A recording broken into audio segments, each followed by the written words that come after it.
Ok, vamos lá. Mergulhar nisso hoje temos uma análise, assim, focada num lugar que talvez não seja tão famoso, sabe? Piratom, uma cidadezinha lá na região de Efraim.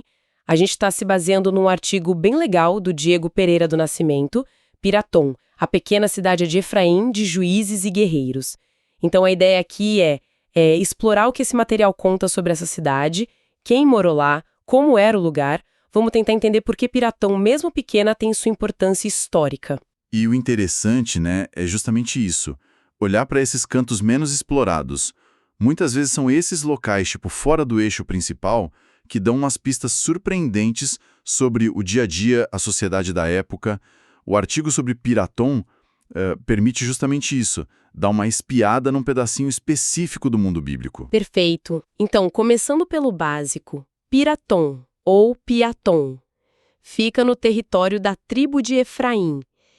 E um ponto que o autor, o Diego Nascimento, levanta logo de cara é que, pelas poucas menções na Bíblia, parece que era um lugar meio secundário, sabe? Sem grande peso político ou militar geral. Exatamente. E essa, digamos, obscuridade nos textos dificulta um pouco rastrear a história dela, principalmente a fundação.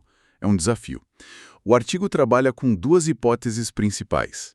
A primeira, que o autor parece achar mais pé no chão, é que Piratom foi fundada pelos próprios efraimitas, mas já depois daquela fase inicial da divisão das terras de Canaã, sabe? Ah, entendi. E o que apoia essa ideia?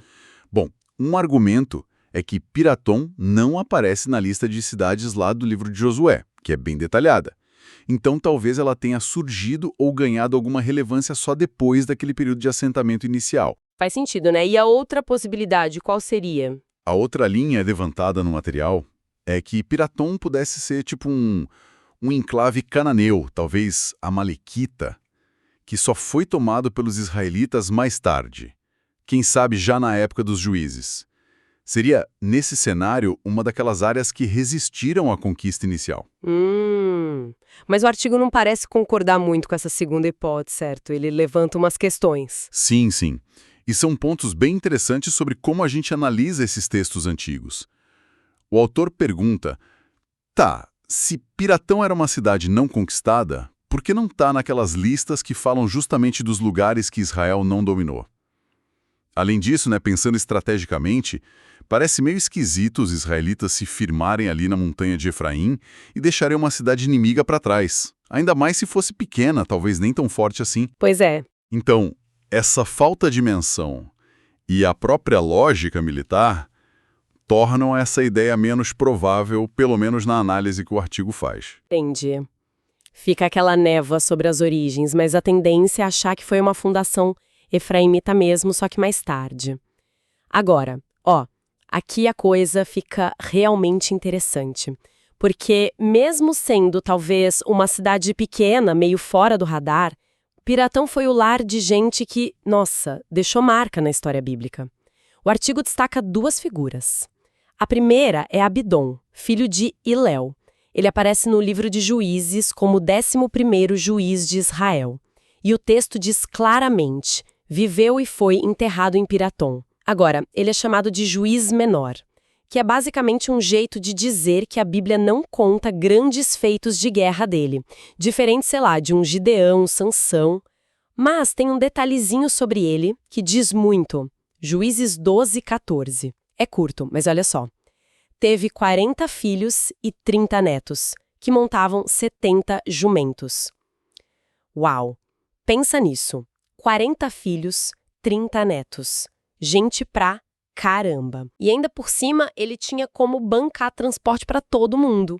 70 jumentos. Naquela época, jumento não era qualquer coisa, né? Era sinal de status, de grana.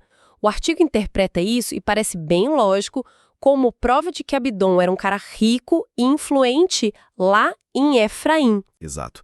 E esse detalhe, que podia passar batido, é um vislumbre muito valioso da sociedade dos juízes. Mostra que riqueza e poder não ficavam só nos grandes centros ou com os heróis de guerra. Mesmo numa cidade como Piratom, podia ter famílias com bastante influência, com recursos, ostentando mesmo. A capacidade do abdômen de sustentar essa família enorme e ter os jumentos, isso sugere uma base econômica forte. Talvez terras, rebanhos, comércio local, e com certeza dava a ele um lugar de destaque ali na hierarquia de Efraim. Diz muito sobre a divisão social dentro das tribos, mesmo num período mais descentralizado. Um verdadeiro chefão local lá em Piratom. Que doido como um versículo abre essa janela, né? E o segundo morador famoso de Piratom, esse nos leva para um tempo um pouco depois, já na formação da monarquia. Benaía, filho de Joiada. Esse é conhecido de quem lê Samuel, Reis, um dos valentes de Davi, aquele grupo de guerreiros de elite, o núcleo do exército do rei. E o artigo lembra umas façanhas dele que são, assim, de filme. O texto bíblico que o material cita diz que ele encarou e venceu 2 guerreiros moabitas chamados de leões de Deus. Essa expressão já dá ideia da força dos caras, né? Aí tem aquela história quase lendária. Ele desceu numa cova num dia de neve para matar um leão.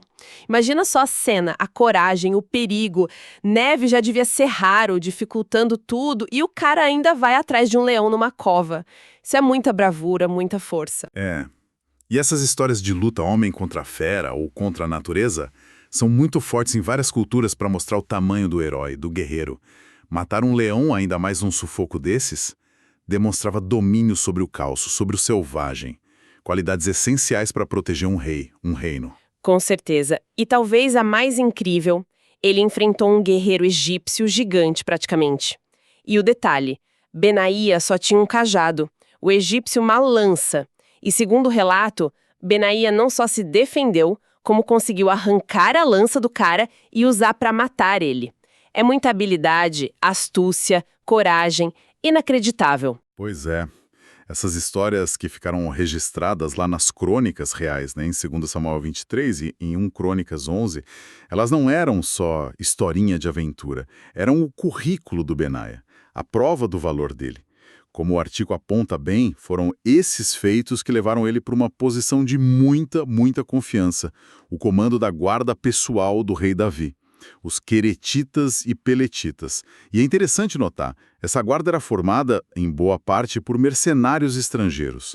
Colocar um israelita, Benaia, para comandar eles e o fato de serem estrangeiros mostra como a lealdade pessoal direta ao rei era importante, acima de qualquer lealdade tribal que pudesse existir. Era tropa de elite mesmo, e Benaia era o chefe. E o papel do Benaia, como o artigo também fala, foi além do campo de batalha. Ele virou uma figura política importante. Naquele momento tenso da sucessão de Davi, quando Adonias tentou tomar o trono, Benaia foi um dos que bancaram Salomão, junto com o sacerdote Zadok, o profeta Natã. A lealdade dele e o controle da guarda real foram cruciais para garantir que o poder fosse para Salomão. Se a gente conecta isso tudo, percebe como a ascensão de caras como Benaia, vindos de lugares tipo Piratom, que pareciam secundários, foi fundamental para consolidar o poder do rei e a estabilidade do reino. O talento e a lealdade podiam mesmo levar alguém das montanhas de Efraim para o centro do poder em Jerusalém. Que trajetória, hein? Impressionante. Mostra como o mérito na guerra abria portas naquela época. Falando da localização, né, nas montanhas de Efraim, o artigo entra um pouco na geografia e o que isso pode dizer sobre a vida lá. O autor descreve a área como parte da região montanhosa dos Amalequitas, nome que já sugere uma história de ocupação meio complicada, e diz que o terreno era bem rochoso. Essa descrição geográfica é chave. Em sociedades antigas, o ambiente mandava muito na economia. Um solo rochoso, montanhoso, como está descrito, não é bom para plantar muito grão, por exemplo, que era a base em muitos lugares. Então, a conclusão do artigo de que a principal atividade econômica em Piratom e região era o pastoreio faz todo sentido. Cabras, ovelhas, bichos que se viram bem em terreno acidentado, com menos vegetação, devem ter sido a base da vida e da riqueza por lá. Claro. Isso, por sua vez, molda a sociedade, talvez com clãs mais ligados a rebanhos do que a terras fixas para plantar. E essa menção aos Amalequitas pode ser uma referência geográfica antiga ou indicar conflitos passados por aquela área. Mais uma camada na história do lugar. Entendi. Então, uma economia mais de pastoreio, O que talvez explique também a riqueza do Abdon, se ele tinha muitos rebanhos. Mas e o fim de Piratom? O Benaia brilha lá na corte de Davi, Salomão, mas depois, silêncio. A cidade some da história. O que o artigo sugere sobre isso? Como Piratom acabou? O artigo levanta a hipótese mais provável, pensando no que aconteceu na região. Piratom, assim como muitas outras cidades menores de Israel e Judá, deve ter sido destruída e a população levada embora, cativa. Isso provavelmente aconteceu numa daquelas grandes invasões que varreram a área séculos depois. Podem ter sido os assírios. Eles conquistaram o Reino do Norte, Israel, onde ficava Efraim, lá por 722 a.C., ou talvez depois, nas campanhas dos babilônios, que terminaram com a destruição de Jerusalém em 586 a.C. O fim trágico, mais comum para a época, infelizmente. Sim, era a política padrão desses grandes impérios na Mesopotâmia. Conquistar, destruir cidades que resistiam ou que não eram tão importantes para manter, e deportar gente para quebrar a identidade local, evitar revolta. Cidades menores, sem muralhas enormes ou grande importância econômica, eram muito vulneráveis. O fato de Piratom não ser mais citada depois de Davi e Salomão se encaixa direitinho nesse padrão de sumiço de lugares secundários frente às grandes potências. A vida continuou na região, claro, mas a cidade de Piratom pode ter deixado de existir como um lugar reconhecido. E hoje em dia, a gente sabe onde ficavam as ruínas? Dá para visitar? O artigo diz que não é certo, né? Isso. O texto apresenta algumas sugestões dos arqueólogos e estudiosos, mas deixa claro que não tem consenso. Uma possibilidade é um lugar perto da vila atual de Faraata, uns 10 quilômetros a sudoeste de Nablus, que era a antiga Siquém, uma cidade importante ali em Efraim. Outra é Firston, um pouco mais longe, uns 25 quilômetros a oeste de Nablus. E tem uma terceira opção ligada a um lugar chamado Wadi Farsta. Essa incerteza é super comum na arqueologia bíblica. Mas por que é tão difícil ter certeza assim? São vários fatores. Nomes de lugares mudam com o tempo, né? As descrições nos textos antigos podem ser meio vagas para os nossos padrões. As provas arqueológicas, cerâmica, tipo de construção, podem servir para mais de um lugar bíblico, ou podem ser poucas por causa de destruição ou construções em cima depois. Às vezes, a identificação vem da semelhança do som entre o nome bíblico e um nome árabe atual da região. Ajuda, mas não é garantia. No caso de Piratom, temos essas candidatas, mas nenhuma com prova tão forte para fechar a questão. Mais um mistério envolvendo Piratom. E para completar, o próprio significado do nome Piratom a gente não sabe. O artigo diz que não parece ter uma raiz hebraica óbvia. Sim, e essa é outra pista curiosa. O autor levanta a chance de ser um nome próprio antigo, talvez de um fundador que a gente não conhece mais, ou ligando com aquela ideia da ocupação antes dos israelitas, talvez seja um nome cananeu ou até amalequita, que os efraimitas mantiveram quando chegaram lá. Nomes de lugares são tipo fósseis da língua, sabe?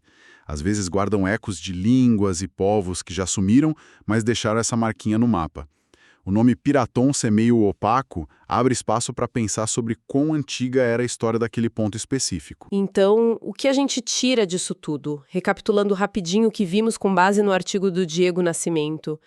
Piratão era uma cidade pequena, talvez meio secundária, lá nas montanhas rochosas de Efraim. A origem é meio incerta, a economia provavelmente era de pastoreio e o fim provavelmente nas mãos de algum império invasor. Mas apesar do tamanho do sumiço eventual, foi o lugar onde viveram figuras bem notáveis. Tivemos o juiz Abdon, com aquela família enorme e riqueza simbolizada pelos 70 jumentos, dando um gostinho do poder local mesmo fora dos centros. E, claro, Benaia, o guerreiro extraordinário, cujas façanhas levaram ele de Piratão direto para o comando da guarda de Davi e para um papel-chave na sucessão de Salomão. Piratão, por meio dessas histórias, abre uma janela bem valiosa para a complexidade da vida social, econômica, militar na Israel antiga, sabe? Além das histórias mais famosas. Exatamente. E isso deixa a gente com uma questão interessante para pensar. Algo que sai da leitura do material, mas que vai um pouco além. O artigo conta que Piratom, a cidade, some dos registros depois de Davi, e provavelmente foi destruída séculos mais tarde. Certo. Só que a memória dos filhos famosos dela, especialmente o Benaia, ficou guardada com um destaque nas crônicas reais, ligada para sempre àquela era de ouro de Davi e Salomão. Isso levanta uma pergunta importante. Como será que a fama duradoura do Benaia, um herói nacional vindo de Piratom, pode ter influenciado a imagem, a memória coletiva sobre aquela região específica de Efraim nos séculos seguintes? Mesmo que a cidade física tivesse sumido ou virado nada, será que a história do filho mais famoso dela, contada e recontada, não manteve uma certa aura, uma identidade ligada àquele lugar? A memória das pessoas, às vezes sobrevive à existência física dos lugares que as criaram. Fica essa reflexão. Nossa, que pensamento final forte. Essa ideia de que o legado das pessoas pode ir além do destino dos lugares de onde elas vieram. É um lembrete poderoso de que mesmo os pontos que parecem pequenos no mapa da história podem gerar ondas que continuam por muito tempo. Muito obrigada por nos guiar nessa análise das fontes sobre a curiosa Piratom.